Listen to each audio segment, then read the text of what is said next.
আমি আমার চাচিকে খুব ভালোবাসতাম এবং তিনি আমার সব কথায় বিশ্বাস করতেন। তিনি দেখতে অনেক সুন্দর ছিলেন, আমি তার রূপের প্রেমে পড়ে যাই, গায়ের রং ছিল ফর্সা, একটু স্বাস্থ্যবান, যা তাকে আরও সুন্দর করে তুলেছিল। চাচির শ্বশুরবাড়িতে প্রথমে ঘোমটা পড়ে থাকতেন, কিন্তু সময়ের সাথে সাথে ভাইবোন ভাগ্নেদের সাথে বন্ধুত্ব গড়ে উঠতে থাকে। চাচি আর চাচা সবাই একসাথে থাকতে শুরু করলেন এবং সব কিছু স্বাভাবিক হয়ে গেল, এমনকি ঘোমটা দেয়া বাদ দিয়ে দিলেন। আমার চাচি যখন বিয়ে করে বাড়ি এলো, তখন আমি তাকে আমার চাচির মতো ভাবতাম, কারণ তার সাথে আমার বয়সের পার্থক্য খুব বেশি ছিল না। নতুন কেউ বাড়িতে এলে সে খুশি হতো, উত্তেজিত হতো এবং তার সাথে আরও কথা বলত। পুরো বাড়িটাও সে সুন্দর করে তুলত এবং তার কথা বলার মধ্যে একটি বিশেষ আকর্ষণ ছিল। সে রান্নাঘরে দাঁড়িয়ে কাজ করছিল, আর যখনই সে কিছু চাইত, আমি তা এনে দিতাম। আমরা হাসতাম, ঠাট্টা করতাম, লুডু খেলতাম, কখনো একসাথে বসে চা পান করতাম। আর আমি তার দিকে চেয়ে থাকতাম, জানি না কেন। একটা সময় ছিল যখন পরিবারে এটা নিয়ে কথা উঠেছিল যে হয়তো আমার খালার সাথে আমার কিছু অদ্ভুত সম্পর্ক আছে। এই খবরটি পরিবারের একজন মহিলার দ্বারা ছড়িয়ে পড়েছিল, কারণ তিনি শিক্ষিত এবং সুন্দরী ছিলেন। কিভাবে কথা বলতে হয় জানতেন, ভালো খাবার রান্না করতেন, সবকিছুই বুঝতে পারতেন। পরিবারটি তাকে খুব ভালোভাবে গ্রহণ করেছিল এবং তাকে সবসময় সম্মান করত। কিন্তু যখন তাকে নিয়ে আলোচনা হয়েছিল, কেউ তার বিরুদ্ধে কিছু বলতে পারেনি, শুধু বলেছিল যে তার সাথে আমার সম্পর্কটা অন্যরকম ছিল। আপনি নিজেই ভেবে দেখুন, এটা কিভাবে হতে পারে না। অনেকেই অনেক কথা বলেছিল, যদিও আন্টি সবাইকে আশ্বস্ত করেছিলেন যে আমি তার ছেলের মতো। তিনি বলতেন, যদি চাচা তার মায়ের জায়গায় থাকতে পারেন, তাহলে আমার ক্ষেত্রেও তা সম্ভব। আর একজন ছেলে কি তার মাকে নিয়ে হাসিঠাট্টা করতে পারে না? এভাবে কি আমাদের বিব্রত হওয়া উচিত ছিল? লোকেরা আমাদের সম্পর্ককে ভুল বুঝেছিল, যার ফলে আমাদের একে অপরের সামনে আসা দেখা উচিত ছিল না। কিন্তু যখন মানুষ যদি আমাদের উপর দোষ না দিত, তবে হয়তো অনেক কথাই বলা হতো না। কিন্তু আমরা একে অপরকে অনেক সম্মান করতাম, এবং আজও আমি তাকে একটি পরামর্শ দিয়েছিলাম যা বাস্তবায়ন করতে যাচ্ছিলাম। তাকে অভিনন্দন জানাতে গিয়েই আমি হতবাক হয়েছিলাম, জানতাম না যে এই উপদেশটি আমার জীবনকে ধ্বংস করবে এবং আমার বাড়িতে অশান্তি সৃষ্টি করবে। আমার নাম শ্রাবণ, আমার পরিবারের আমিই যুবক এবং সবচেয়ে শক্তিশালী। সবাই আমাকে বিশ্বাস করত। লোকে বলত, যখনই কোনো কাজে বিয়ে হতো, সব কাজ আমার হাতে তুলে দেওয়া হতো। তারা জানত, শ্রাবণ যদি কাজে মন দেয়, তাহলে তা সফল হবেই। প্রত্যেক পরিবারে এরকম একজন সদস্য থাকে, এবং আমার এক বোন ছিল। আমি, আমার বাবা মা এবং আমার বোন সবাই একই গ্রামে এক বাড়িতে থাকতাম। যদিও তার স্বামী আর নেই, একটা ছেলে ছিল, যার নাম ছিল সাজু। সে নিজের জগতে মগ্ন থাকত। সাজু আমার থেকে ছোট ছিল। একবার আমি আমার চাচির বাড়ি গিয়েছিলাম। সেদিন আমি বললাম, চাচি, তুমি এত সুস্বাদু খাবার রান্না করেছ। আমি মুগ্ধ, তার খাবার সত্যিই অসাধারণ ছিল। এরপর থেকে আমি ইচ্ছে করেই তার বাড়িতে যেতাম, শুধু তার রান্না করা খাবারের জন্য। আমি অজুহাত খুঁজতাম যেন তার বাড়িতে খাবার খাওয়ার সুযোগ পাই। একদিন খাওয়ার পর সারা সপ্তাহ তার কথা মনে হতো। কিন্তু আমার মা বলতেন, তোমার চাচির সাথে বেশি মিশো না। চাচা থাকলে কথাই অন্যরকম হতো, মা বোঝাতেন, যখন কারো বাড়িতে বোন থাকে, কোনো লোক তার বাড়িতে যায়। কিন্তু তোমার চাচা নেই, তার স্ত্রী আর ছেলের সাথে তোমার সম্পর্ক কি? হ্যাঁ, তার ছেলে তোমার ভাই, মাঝে মাঝে দেখা করো। কিন্তু তার বাড়িতে যাওয়ার দরকার নেই। 4 ঘন্টা বসে থেকে কী লাভ, না বলতেন। আমার চাচির সাথে আমার সম্পর্ক যেন ভুলে যাই। আসলে আমার চাচা বয়সে বড় ছিলেন এবং চাচি আমার থেকে প্রায় 1-2 বছরের বড় ছিলেন। আমি বলতাম, তুমি জানো, পরিবারের একজন মহিলাও বলেছিলেন, আমার চাচির কট্টর শত্রু ছিলেন। তোমার চাচি এবং পুরো পরিবার জানে, তিনি কখনো ভালো কিছু করেননি। সবসময় অন্যের চরিত্র নিয়ে কথা বলতেন। মা বলতেন, সে সাধারণ মহিলা নয়, সে তোমার চাচি। এখন আর তোমার ওখানে যাওয়া আমার ভালো লাগছে না। আমি যদি তোমাকে কিছু করতে বাধা দিই, তুমি কেন আমার সাথে ঝগড়া করছ? আমি বললাম, ঠিক আছে, ভবিষ্যতে এই ব্যাপারটা দেখব। আমার চাচি তখন খুব বিরক্ত ছিলেন এবং শুধু তার অনুভূতির কথাই বলতেন। তাহলে কি পরিবারের কেউ আমার চাচাকে ভালো মনে করবে না? আন্টি কখনোই জীবনে কোনো কাজ করেননি এবং শুধু তার ঘর চালাতেন। তিনি অনেক ধনসম্পদ নিয়ে বিদেশ চলে গেলেন, সবাইকে বললেন যে সেখানে গিয়ে ব্যবসায় টাকা বিনিয়োগ করবেন এবং সবার টাকা দ্বিগুণ হবে। কিন্তু সেখানে যাওয়ার পর সেই টাকাও নষ্ট হয়ে গেল। ফিরে আসার পর লোকে জিজ্ঞেস করল কি হল। এরপর তিনি মারা গেলেন। তার মৃত্যুর পরেও কেউ তাকে ভালোভাবে স্মরণ করেনি। কারণ তিনি মৃত্যুর আগে পুরো পরিবারকে প্রতারণা করেছিলেন। তিনি ভেবেছিলেন বাইরে গিয়ে ব্যবসা শুরু করলে সবার উপকার হবে। তাদের দ্বিগুণ টাকা ফেরত দেবে, লোকে তাদের টাকাও পাবে এবং তাদের ব্যবসাও চলবে। কিন্তু দুর্ভাগ্যবশত ব্যবসায় ঝুঁকি ছিল এবং সবকিছু নষ্ট হয়ে গেল। আজ আন্টি আমাকে বললেন তিনি তার ছেলের সম্পর্ক দেখতে গিয়েছিলেন, কিন্তু মেয়েটি পছন্দ হলে তাকেও সাথে নিয়ে যাবেন। আজকাল মেয়ে দেখলেই সবকিছু যাচাই করা হয়। সবার সামনে শ্রাবণের মৃগী রোগের আক্রমণ হয়েছিল, যা আগে কখনো হয়নি। কিন্তু হঠাৎ করেই এই সমস্যা দেখা দিল। জানতে পারলাম যে তার এপিলেপসি রয়েছে। এবং আমরা জানতাম না যে কোনো মেয়েকে দেখলেই তার খিঁচুনি হয়। আগে সে নিয়মিত ওষুধ খেত, তাই ভালোই ছিল। কিন্তু আমি লক্ষ্য করলাম যখনই সে কোনো মেয়েকে দেখে তখনই এই সমস্যা দেখা দেয়। এখন এটি প্রায় হতে শুরু করেছে। সবাই বলছে তাকে বিয়ে করালে সমস্যা ঠিক হয়ে যাবে। কিন্তু কিভাবে তাকে বউ দেখাবে যখন তার সামনেই খিঁচুনি হয়? এপিলেপসি একটি জটিল রোগ। প্রথম দিকে মানুষ জানত না যে এপিলেপসির আক্রমণ প্রাণঘাতী হতে পারে। তারা ভাবত কোনো ভূত আক্রমণ করেছে।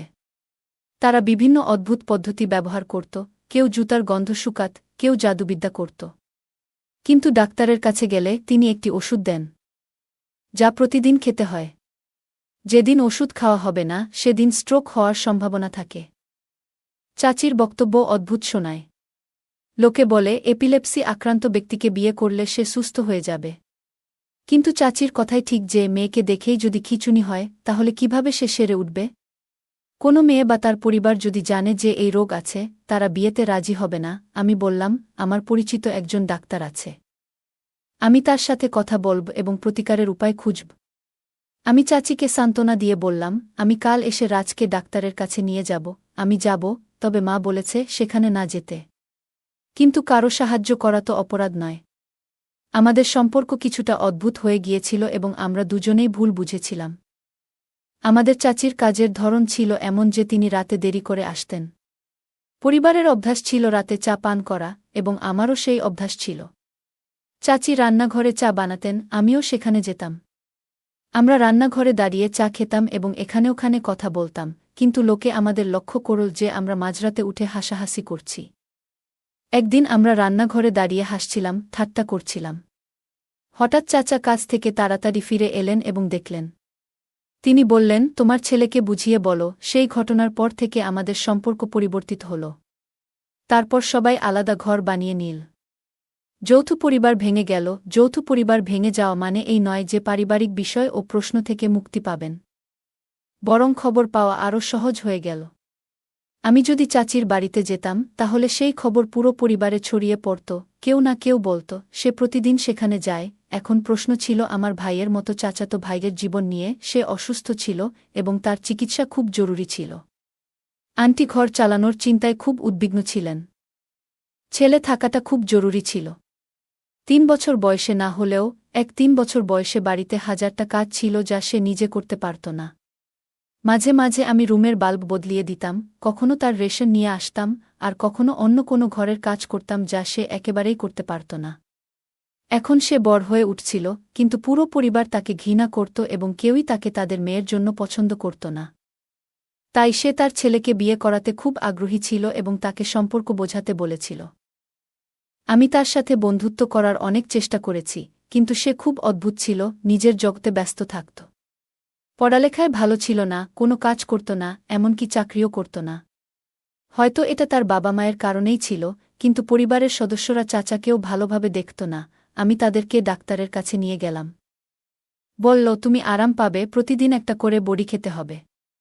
এই বড়ি ছাড়া তুমি বাঁচতে পারবে না, যেমন ডায়াবেটিক রোগীর জন্য ইনসুলিন প্রয়োজন। বুঝলাম, এই বড়ি তার জন্য অত্যন্ত জরুরি। ডাক্তার বললেন ধৈর্য ধরো, তোমার ছেলেকে সুস্থ হতে দাও। কিন্তু তিনি বললেন আমি অপেক্ষা করতে পারি না। আমি আজকাল আমার স্বাস্থ্য সম্পর্কে কিছুই জানি না। আমার কি হবে, তার কি হবে, তার দেখাশোনার জন্য কেউ থাকবে না। আমি বলেছিলাম আমরা মেয়েটিকে দেখতে গিয়েছিলাম। তিনি বললেন তুমিও আমার সাথে আসো। আমরা সেখানে গিয়ে বসলাম, মেয়েটিও এগিয়ে এলো। প্রথমে মনে হলো আমার চাচাতো ভাইয়ের অবস্থা ভালো আছে, হয়তো ওষুধে কাজ করছে। কিন্তু হঠাৎ তার অবস্থা খারাপ হতে শুরু করল, সবাই অবাক হয়ে গেল। মেয়েটি বলল, আপনারা সেই নারীদের মধ্যে যারা মনে করেন বিয়ের পর সব ঠিক হয়ে যাবে। আপনারা তার চিকিৎসা করান, তারপর বিয়ের কথা ভাবুন। নিচে নামতেই আমি বললাম, তুমি এটা সহজে করতে পারো। আমরা সম্পর্ক দেখতে এসেছি, তোমার মেয়েকে তুলে নিতে নয়। আমরাও সম্মানীয় মানুষ। চাচি রাগ না করতে বললেন। আমরা সেখান থেকে ফিরে এলাম। বাড়ি ফিরে মা খুব বিরক্ত হলেন, জিজ্ঞাসা করলেন আমি কোথায় ছিলাম। বললাম, এক বন্ধুর বিয়েতে। মা বললেন, তোমার বোনের জন্য আমি চিন্তিত। বিয়ের পর থেকে তাকে এখানে আসতে দেয় না। আমাদের সাথে খারাপ ব্যবহার করেছে, ফোনে কথা বললেও মনে হয় কিছু লুকিয়ে আছে। যখনই কিছু জিজ্ঞেস করি বলে সব ঠিক আছে। ঈশ্বরকে ধন্যবাদ, কিন্তু আমি তার মা। বুঝতে পারি কিছু সমস্যা আছে, কিন্তু সে কিছু বলে না। আমি চিন্তিত ছিলাম। মা বললেন, দিদি নিজের ইচ্ছেমতো বিয়ে করেছে। আমরা সেই লোকটাকে পছন্দ করতাম না। খুব রাগী এবং অবদ্ধ, কিন্তু বোনের পছন্দ ছিল। আমি চিন্তায় থাকি, পছন্দের বিয়ে সবসময় সফল হয় না।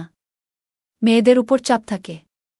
তারা ভাবে নিজের ইচ্ছায় করেছি, সব সহ্য করতে হবে। এমনকি অত্যাচারও সহ্য করে। এভাবে চলতে পারে না। আমি বললাম, আমরা তাকে সাহায্য করতে পারি। মা বললেন, মেয়েরা যখন নিজের ইচ্ছায় বিয়ে করে তারা পাপ করেনি। কিন্তু শ্বশুরবাড়ির লোকেরা যেন তাদের ভাগ্যের কাছে ছেড়ে দিয়ে যা খুশি তাই করে। আমার সংসারে বেশ কিছু সময় কাটিয়েছি এবং দেখেছি এমন দুর্ভাগ্যপূর্ণ মহিলার জীবন কিভাবে হয়। দিনরাত কাঁদে। আমি চাই না আমার মেয়ের জীবন তেমন হোক। আমাদের পরিবারের কেউ জানত না আমার বোনের এই অবস্থার কথা, নইলে সবাই হাজারটা কথা বলত। আমি তাকে সান্ত্বনা দিয়ে বললাম, যদি কোনো বড় সমস্যা হয় আমরা সমাধান করব। আমাদের বাড়িতে আমরা জীবনের কঠিন পরিস্থিতির মুখোমুখি হয়েছি। আমরা এই সত্যটি গোপন রেখেছিলাম এবং পরিবারের মধ্যে ছড়িয়ে দিয়েছিলাম যে আমাদের ইচ্ছানুযায়ী বিয়ে হয়েছে। এই খবর শুনে আমার চাচি মন খারাপ করলেন। যখন গোটা এলাকায় ছড়িয়ে পড়ল যে একটি ছেলের মেয়েকে দেখলেই অদ্ভুত খিঁচুনি হয়। এই খবর দ্রুত ছড়িয়ে পড়ল, আর এমন অনেক রোগের খবর ছড়াল। এটাকে ইংরেজিতে ফিট বলা হয়। মানুষ এই ধরনের গল্প খুব পছন্দ করে, কিন্তু যখন এটা হয় তখন শুধুমাত্র সেই ব্যক্তিই জানে কত কষ্টের। চাচি বললেন, আমার ভাগ্য খারাপ, আমার সারা জীবন দুশ্চিন্তায় কাটবে। কেউ একজন পরামর্শ দিয়েছিল তার ছেলেকে বিধবা নারীর সাথে বিয়ে করাতে। আমি বললাম, এতে কোনো সমস্যা হবে না। কিন্তু চাচি উত্তর দিলেন, কিভাবে আমার ছেলেকে একজন বিধবার সাথে বিয়ে করতে পারি? এটা কি তার দোষ যে সে বিধবা? আমাদের উচিত তার সম্মান করা। আমার ছেলে এখনও বিয়ে করেনি, সে ছোট, সুদর্শন, মনের দিক থেকে একটু কাঁচা, কিন্তু এটা তার দোষ নয়। চাচি কাঁদতে কাঁদতে বললেন, আমার ছেলের মধ্যে কোনো মন্দ নেই, সে মাদক খায় না, মিথ্যা বলে না। আমি তাকে সান্ত্বনা দিয়ে বললাম, আমরা একটা সমাধান বের করব। তিনি কখনো কারো সাথে খারাপ আচরণ করতেন না, কোনো মেয়ের দিকে তাকাতেন না, বরং নিজের জগতে ব্যস্ত থাকতেন। সম্ভবত তার অসুস্থতার কারণেই তিনি অন্যদের সাথে মিশতে পারতেন না। আমি বিশ্বাস করি না যে তিনি অন্য কোনো ধারণা দিয়েছিলেন, তবে আমি মনে করি এটি পুরোপুরি ঠিক। এবং আপনি যেমন বলছেন, মহিলা, যখন কেউ একটি মেয়েকে বিয়ে করে এবং কয়েক বছর পরে তার স্বামী মারা যায়, তখন সে একজন মহিলার বয়স বাড়ে না, কিন্তু তার জন্য আবার বিয়ে করা কঠিন হয়ে যায়। যদি আপনি এমন একটি মেয়েকে বিয়ে করেন যার স্বামী মারা গেছে এবং তাকেও পুনরায় বিয়ে করতে হয়, তবে সে অবশ্যই আপস করবে। বিয়ে করলে অনেক সমস্যা হতে পারে, কারো হয়তো হার্টের সমস্যা, কারো পায়ের সমস্যা, বা অন্য বড় অসুখ। মহিলাদের জন্য পরিস্থিতি কেমন হবে? বেঁচে থাকাও যেন এক প্রকার রোগ, এবং এর অদ্ভুত ব্যাপার হল, হঠাৎ কিছু হলে লোকটি ভয় পায় এবং ভাবে হয়তো পাগল হয়ে গেছে বা কোনো অশরীরী শক্তির কবলে পড়েছে। কিন্তু এটা আসলে এক ধরনের রোগ, ওষুধ খেলে সব ঠিক থাকে। আপনার ছেলেকে এমন একটি মেয়ের সাথে বিয়ে দিন। তাহলে সে তার দেখাশোনা করবে এবং আপনার সংসারও দেখবে। আজকাল একটি মেয়ে অনেক কষ্টে বিয়ে করে এবং বিধবা হলে পুনরায় বিয়ে করে। এই দ্বিতীয় সুযোগটি তার জন্য বিশেষ, এবং তিনি এটি কোনো কারণে হারাতে চান না, যেমন কোনো মহিলার ক্ষেত্রে হয়। তৃতীয়বার বিয়ে করা সবথেকে কঠিন কাজ, তাই যদি কেউ জানে যে তার সঙ্গীর স্ট্রোক হয়েছে, তাহলেও তার অসহায়ত্বের সুযোগ নিয়ে বাঁচা কঠিন। কিন্তু অন্তত থাকার মতো একটি ছাদ পাবে। আমার খালা অবাক হয়ে বললেন, তুমি কি এমন কাউকে পছন্দ করছ? আমি নিজেকে বলছি না, তবে তুমি নিশ্চয়ই তাদের মধ্যে একজন যারা কোনো নারীকে সহজে ভালো মনে করেন না। তিনি বললেন, আমার ছেলে অসুস্থ হলে তার কি দোষ যে তাকে শাস্তি দিতে হবে? একজন মহিলার স্বামী মারা গেলে সেই মহিলার কি দোষ? আমার খালা রাগান্বিত হয়ে বললেন, তুমি ঠিক বলছ, কিন্তু আমার মন কিছুতেই মানতে চাইছে না। আমি কয়েকদিনের জন্য শহরে যেতে চাই, তাকে সাথে নিয়ে যাচ্ছি। সেখানে গিয়ে ভাবব কি করব। মেয়েটি বলল, নিজের খেয়াল রেখো। তুমি আমাকে অনেক সমর্থন করেছ, যদিও আমি জানতাম তোমার মা এটা পছন্দ করবে না।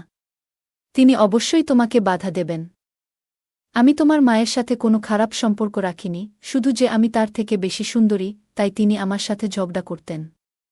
এটা মেয়েদের স্বভাব। তুমি এটা বুঝতে পারবে না, এটা তোমার দোষ নয়।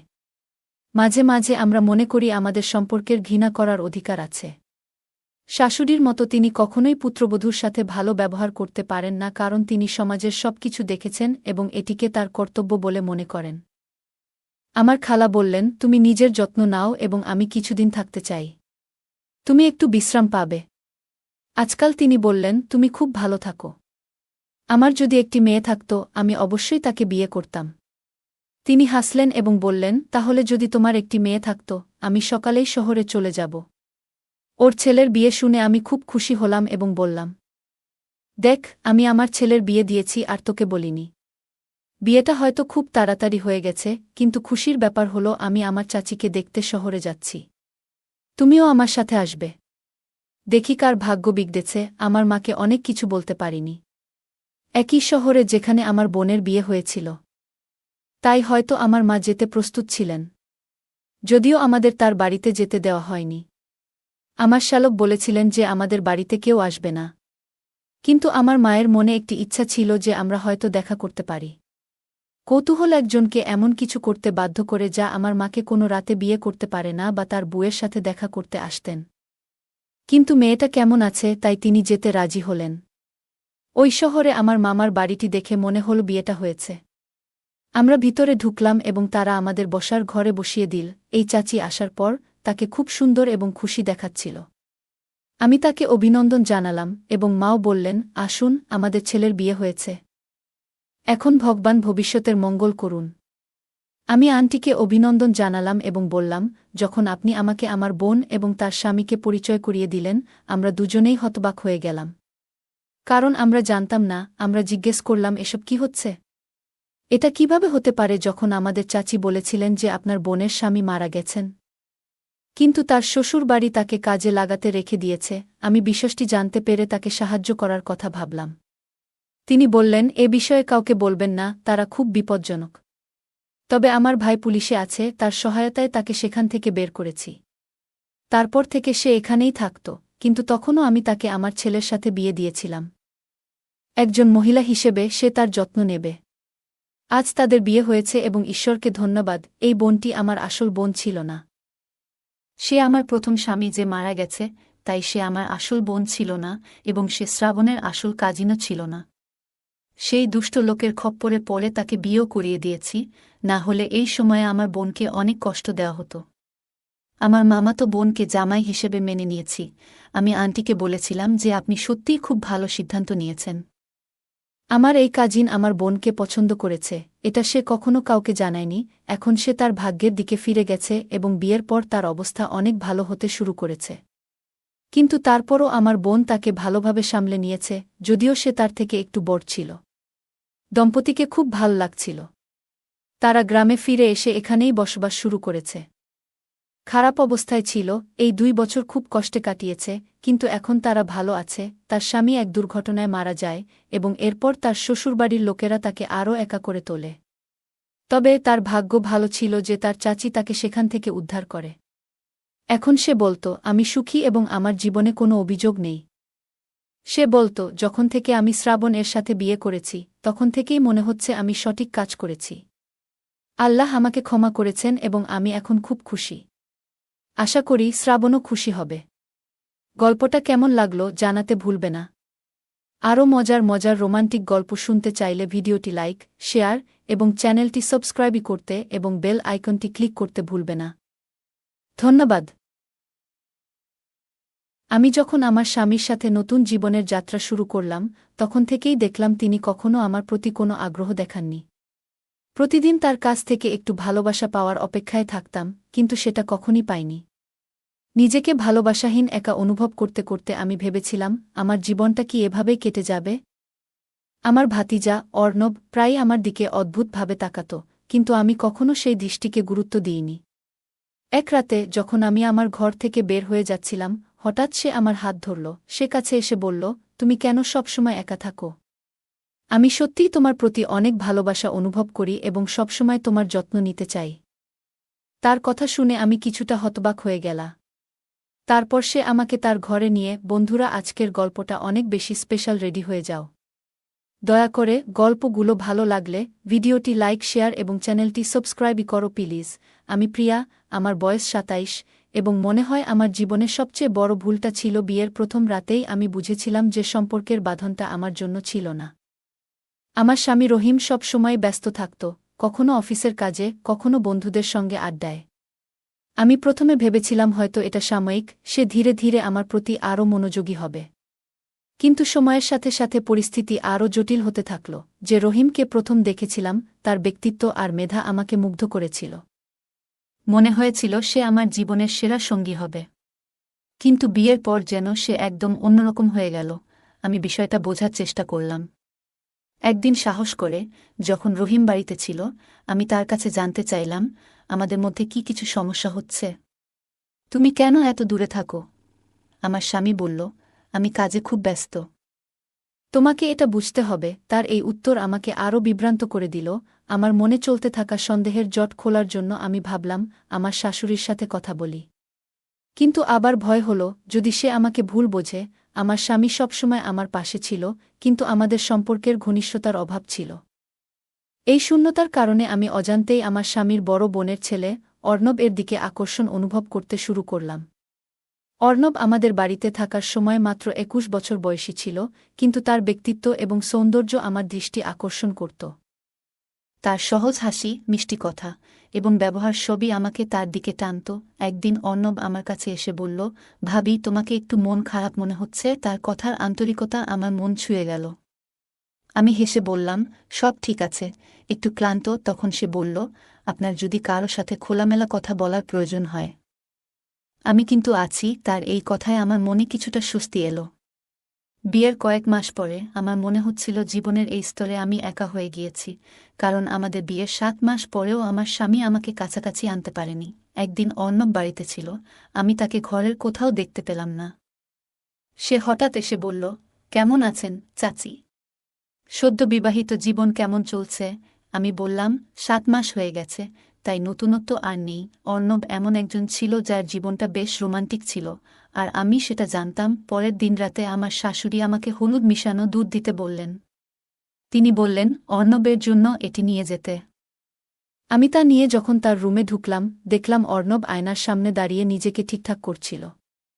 তাকে দেখে আমি একটু অবাক হয়েছিলাম। অর্ণব হেসে বলল, চাচি, আমি তোমাকে বিরক্ত করতে চাই না। তুমি যদি কখনো কথা বলতে চাও, আমি এখানে আছি। অর্ণবের কথা শুনে আমার মুখে একটু হাসি ফুটে উঠল, কারণ সে তার চাচির স্বভাব বেশ ভালোভাবেই জানত। আমি জিজ্ঞেস করলাম, কি হয়েছে আজ তোমার? অর্ণব হেসে বলল, স্রেফ একটু ঠান্ডা লেগেছে। ঠান্ডা পানি আর ঠান্ডা পানীয় খাওয়ার পর থেকেই। কিছু গরম জিনিস খেলে ভালো লাগবে। অর্ণব তখনও শার্ট না পরেছিল, আর সেটা দেখে সে হেসে বলল, চাচি, আপনি কেন এভাবে চোখ নিচু করে আছেন?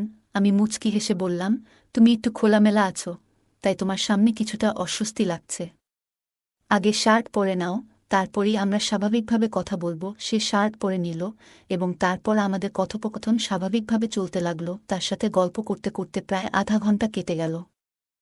আমি বললাম, এই হলুদ মিশানো দুধটা তাড়াতাড়ি খেয়ে ফেলো, না হলে ঠান্ডা হয়ে যাবে। অর্ণব একটু মজা করে বলল, চাচি, তুমি এত তাড়াহুড়ো করো কেন? আমার মনে হয় তুমি আমার কথায় একদমই পাত্তা দিচ্ছ না। আমি হেসে বললাম, তোমার চাচা আমাকে ডাকছেন, তাই আমি যাচ্ছি। সেই রাতে আমি যখন আমার রুমে ফিরে এলাম, দেখলাম আমার স্বামী আগেই ঘুমিয়ে পড়েছে। আমরা একই ঘরে থাকলেও আমি মেঝেতে ঘুমাতাম আর তিনি বিছানা। মাঝে মাঝে মনে হতো, আমি সত্যিই কি সঠিক সিদ্ধান্ত নিয়েছিলাম তাকে বিয়ে করার। মধ্যরাতে হঠাৎ মনে হলো, যেন কেউ আমাদের ঘরের ভেতর থেকে দেখছে। কিন্তু বাইরে এত অন্ধকার ছিল যে আমি কিছুই দেখতে পারলাম না। সেদিন রাতে ঘটনাটি উপেক্ষা করে আমি পরের দিন সকালে কাজে মন দিলাম।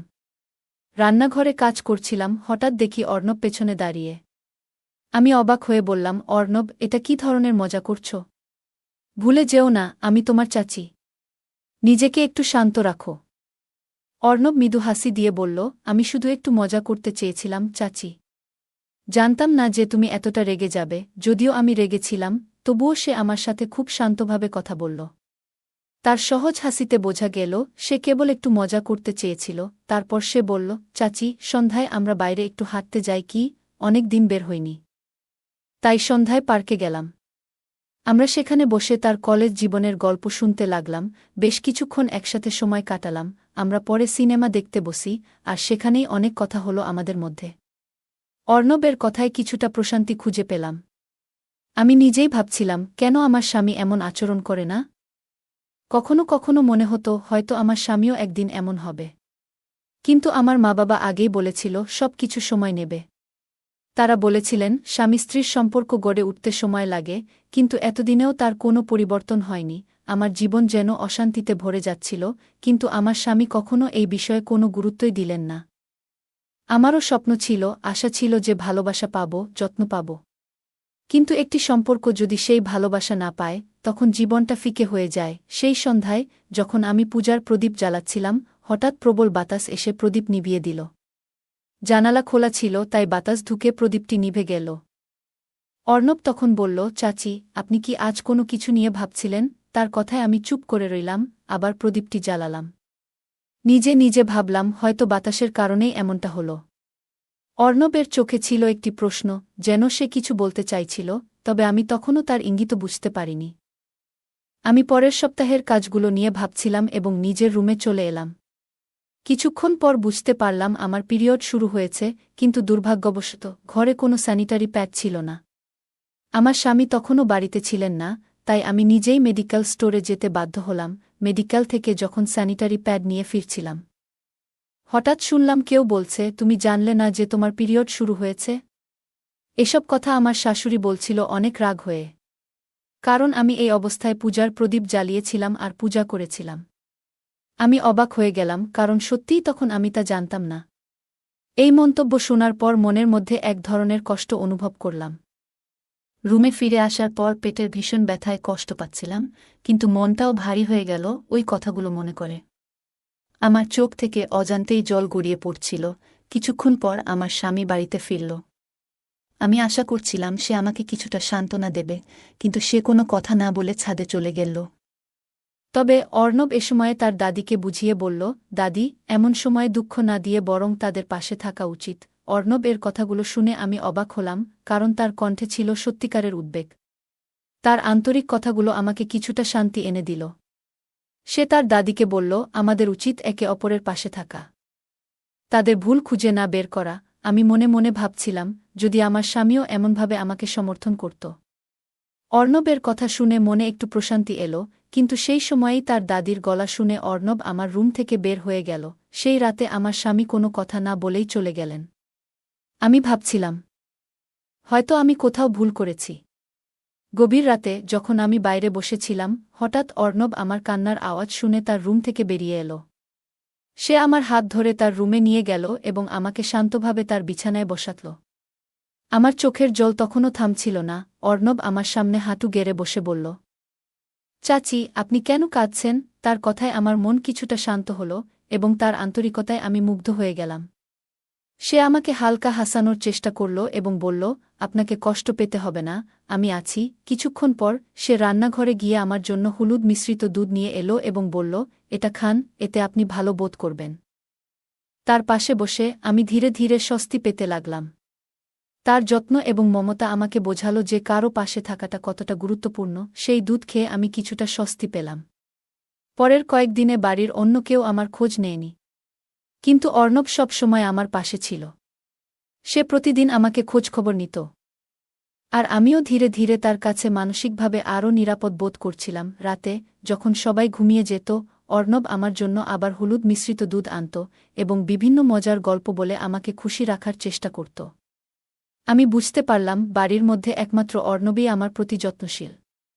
তার এই মনোভাব আমাকে একটু একটু করে বুঝিয়ে দিল, কেউ যখন আন্তরিকভাবে কারো পাশে দাঁড়ায়, সেটা কতটা মূল্যবান হতে পারে। কিছুদিন পর আমার স্বামী তার কাজের জন্য কয়েক দিনের জন্য শহরের বাইরে চলে গেল।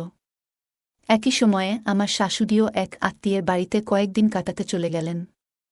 ফলে আমি আর ভাতিজা অর্ণব একা বাড়িতে ছিলাম। সাম্প্রতিক সময়ে অর্ণবের সঙ্গে আমার সম্পর্ক ভালোই ছিল। বন্ধুর মতোই হয়ে উঠেছিলাম। একদিন আমরা দুজনেই বাড়িতে একা ছিলাম। আমি নিজের রুমে ছিলাম, তখন অর্ণব আমার রুমে এসে মজা করে গল্প শুরু করল। কিছুক্ষণ পর অর্ণব হঠাৎ বলল, চাচি, আমি আপনাকে একটা প্রশ্ন করতে চাই। তবে আগে প্রতিশ্রুতি দিন যে আপনি আমার প্রশ্নের উত্তর দেবেন। আমি ভেবেছিলাম হয়তো কোনো মজার প্রশ্ন করবে, তাই আমি হেসে বললাম, ঠিক আছে, জিজ্ঞেস করো। তখন সে জিজ্ঞেস করল, চাচা আর তোমার মধ্যে সম্পর্ক কেমন? আমি কিছুটা অবাক হয়ে ভাবছিলাম কি উত্তর দেব। অর্ণব তখন বলল, আপনি আর চাচা কি একসাথে ঘুমান নাকি আলাদা? আমি তো শুনেছি আপনি আলাদা ঘুমান। এই প্রশ্ন শুনে আমি একটু চুপ হয়ে গেলাম। ভাবছিলাম সে কিভাবে জানে আমাদের ঘুমানোর বিষয়টা। কিন্তু তার এমন কথায় আমি কিছুটা বিব্রত হয়ে গেলাম। তখন অর্ণব আমার দিকে এগিয়ে এসে শান্তভাবে বলল, চাচি, আপনার দুঃখ আমি প্রতিদিন দেখি। আপনি কখনো কিছু বলেন না, তবে আজ আমাদের মাঝে কোনো ঝামেলা নেই। আমি শুধু চাই আপনি নিজের মনের কথা আমাকে বলুন। তার এই আন্তরিক কথায় আমি কিছুটা আবেগপ্রবণ হয়ে পড়লাম এবং নিজের কষ্টের কিছুটা ভাগাভাগি করলাম। আমি বললাম, বিয়ের পর থেকে আমি সবসময় আমার স্বামীর প্রতি বিশ্বস্ত থেকেছি, কিন্তু অনেক সময় মনে হয় তিনি আমার প্রতি মনোযোগ দেন না, আমাকে ভালোবাসে না। অর্ণব তখন বলল, চাচি, একজন স্ত্রী তার স্বামীর কাছ থেকে স্নেহ এবং যত্ন আশা করে। এটা খুবই স্বাভাবিক। কিন্তু আপনি যে ভালো নেই সেটা আমি বুঝতে পারি। আপনি যা আশা করেছিলেন তা হয়তো আপনার জীবনে এখনও আসেনি। একজন স্ত্রী হিসেবে জীবনে ভালোবাসা ও যত্নের যে অভাব ছিল, সেটি আমি খুবই গভীরভাবে অনুভব করতাম। হঠাৎ করেই অর্ণবের আচরণে আমি একদিন চমকে উঠলাম। সেই রাতটি আমাদের সম্পর্ককে নতুন এক অর্থ দিয়েছিল, যা আমার জীবনের অনেক ভাবনাকে বদলে দিল। পরের দিন সকালে ঘুম থেকে উঠে নিজেকে এক নতুন দৃষ্টিতে দেখতে পেলাম। মনে হচ্ছিল যেন আমার জীবনের একটি নতুন অধ্যায় শুরু হয়েছে।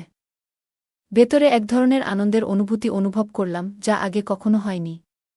ঘরের পরিবেশেও একটা পরিবর্তন ছিল, যেন সবকিছুতে এক নতুন আলো ছড়িয়ে পড়েছে। অর্ণবের চোখেও এক ধরনের উচ্ছ্বাস দেখা যাচ্ছিল। আমার মনে হতে লাগল, হয়তো জীবনের এই পরিবর্তনই আমার জন্য ভালো। কিছুদিন পর যখন আমার স্বামী এবং শাশুড়ি বাড়িতে ফিরলেন, তখন আমি আবার আগের মতো হতে চেষ্টা করলাম। তবে হঠাৎ করেই একদিন আমার স্বামী একটি দুর্ঘটনায় গুরুতরভাবে আহত হলেন এবং তাকে তৎক্ষণাৎ হাসপাতালে নিয়ে যেতে হল। চিকিৎসার পর জানা গেল যে তার একটি পা ভেঙে গেছে এবং তাকে দীর্ঘদিন হুইল চেয়ারে থাকতে হবে। এই কঠিন পরিস্থিতিতে অর্ণব সবসময় আমার পাশে দাঁড়িয়েছিল, যেন আমি একা না থাকি। তার সহায়তায় আমি বুঝতে পারলাম যে জীবনে কঠিন মুহূর্তেও কেউ একজন যদি পাশে থাকে, তাহলে সবকিছু সহনীয় হয়ে যায়। অর্ণব সবসময় চেয়েছিল আমি ভালো থাকি এবং পরিবারের মধ্যে খুশি ফিরিয়ে আনার চেষ্টা করত। একদিন আমার শাশুড়ি অসুস্থ ছিলেন এবং আমি রান্নাঘরে কাজ করছিলাম। এমন সময় অর্ণব আমাকে সাহায্য করার জন্য এগিয়ে এলো এবং বলল, আপনার একটু বিশ্রাম নেওয়া উচিত। তার কথায় আমি অবাক হলেও তার আন্তরিকতার জন্য কৃতজ্ঞতা প্রকাশ করলাম। কিছুক্ষণ পরে অর্ণব আমাকে তার রুমে যাওয়ার ইঙ্গিত করল। আমি তার ডাকে সাড়া দিলাম এবং সেখানে গিয়ে দেখলাম ঘরটিতে সুন্দর আলো এবং মোমবাতির দিয়ে সাজানো ছিল, যা পুরো ঘরটাকে অনেক সুন্দর করে তুলেছিল। হাসিমুখে সে বলল, চাচি, আপনি আজ খুব সুন্দর লাগছেন। তার এই প্রশংসা শুনে মনে হলো যেন আমি অনেক ভালো মনের মানুষের সাথেই আছি। আমরা একসাথে বসে কথা বলছিলাম এবং সে বলল, চাচি, আমি সবসময় চাই আপনি সুখে থাকেন। তার কথায় সত্যিই আন্তরিকতা ছিল এবং আমি বুঝতে পারলাম যে আমাদের মধ্যে একটি গভীর বন্ধন তৈরি হয়েছে। কিছুক্ষণ পরে আমার স্বামী ঘরে এসে আমাদের দুজনকে একসঙ্গে দেখে হঠাৎ রেগে গেল। সে বলল, তুমি এখানে কেন বসে আছো? আমি শান্তভাবে বললাম যে আমরা শুধু কথা বলছিলাম। কিন্তু আমার স্বামী ভুল বোঝার কারণে রেগে গিয়েছিল এবং তার কথাগুলো ছিল খুব আক্রমণাত্মক। আমি পরিস্থিতি শান্ত করার চেষ্টা করলাম এবং বুঝতে দিলাম যে এতে কোনো অসঙ্গতি ছিল না। সে যেন তার সীমারেখা ভুলতে বসেছিল। এখন মনে হচ্ছে তোমার স্বামী বদলে গেছে। আমার স্বামীর মুখ থেকে এই কথাগুলো শুনে আমি খুবই বিরক্ত হয়েছিলাম। আমি আমার স্বামীকে জিজ্ঞেস করলাম, তুমি কি জানো তুমি আসলে কি করছ? স্বামী স্ত্রীর সম্পর্ক আসলে কেমন হওয়া উচিত সেটা কি তুমি বোঝো? তুমি কি আমাকে নৈতিকতার পাঠ শেখাতে চাও? তোমার কি মনে আছে, আমাদের বিয়ের প্রথম রাতে তুমি আমাকে স্পর্শ করতে চাওনি শুধুমাত্র আমি স্বাস্থ্যবান জন্যে? তুমি বলেছিলে যে তুমি আমাকে সহ্য করবে, কিন্তু ভালোবাসবে না। এমনটাই হওয়ার কথা ছিল। আমি দেখছি তোমার আর অর্ণবের মধ্যে কি চলছে। আমি তোমার পরিবর্তনটা খুব ভালোভাবে টের পেয়েছি। তুমি আমাদের দুজনকে অন্যায়ভাবে অপরাধী বানাচ্ছ, কিন্তু সত্যটা তা নয়। হ্যাঁ, আমরা হয়তো ভুল করেছি, কিন্তু সেটা ইচ্ছাকৃত ছিল না। অজান্তে করা ভুলকে কি সবসময় ভুল বলা যায়? তুমি যদি আমার প্রতি যত্নশীল হতে, তাহলে হয়তো এসব কিছু ঘটত না। অর্ণব, তোমার ভাইপো, অনেক দিক থেকেই তোমার চেয়ে বেশি বুদ্ধিমান। সে আমার প্রতি যত্নশীল ছিল, যেটা তুমি আমার স্বামী হয়েও কখনো দেখাওনি। কিছুদিন আগে সে আমাকে এমন কিছু বোঝায়, যা আমি আগে বুঝতে পারিনি। আমি একটু স্বাস্থ্যবান বলে কি আমার মর্যাদা কমে যাবে? অর্ণব একদিন আমাকে বোঝাতে শুরু করল। তার দাদাজি তার মৃত্যুর আগে তাকে প্রতিশ্রুতি দিয়েছিলেন, যেন পরিবারের কেউ অবহেলিত না হয়। এই বিয়েটা শুধু আমাদের জন্য নয়, পুরো পরিবারের জন্য গুরুত্বপূর্ণ ছিল। এটা শুধুমাত্র বাহ্যিক বিষয় নয়, বরং মূল্যবোধ আর সম্মানের ব্যাপার। আমার স্বামীর জীবনে এই পরিবর্তনের পেছনে সবচেয়ে বড় অবদান ছিল আমার ভাইপো অর্ণবের। তার সাহায্য ছাড়া আমি কখনোই আমার স্বামীকে বোঝাতে পারতাম না যে একজন স্ত্রীর মর্যাদা ও সম্মান কতটা গুরুত্বপূর্ণ। আগে সে আমাকে অবহেলা করত, কিন্তু আজ সে বুঝেছে স্ত্রীর প্রতি শ্রদ্ধা ও ভালোবাসা কিভাবে আমাদের সম্পর্ককে আরও দৃঢ় করে তোলে। অর্ণবের পরামর্শ ও সমর্থন ছাড়া আমি হয়তো নিজেকে আরও দুর্বল মনে করতাম। সে আমাকে দেখিয়েছে, স্ত্রীর শারীরিক গঠন যেমনই হোক না কেন, মোটা, পাতলা বা গায়ের রং যাই হোক, আসল বিষয় হল ভালোবাসা ও পারস্পরিক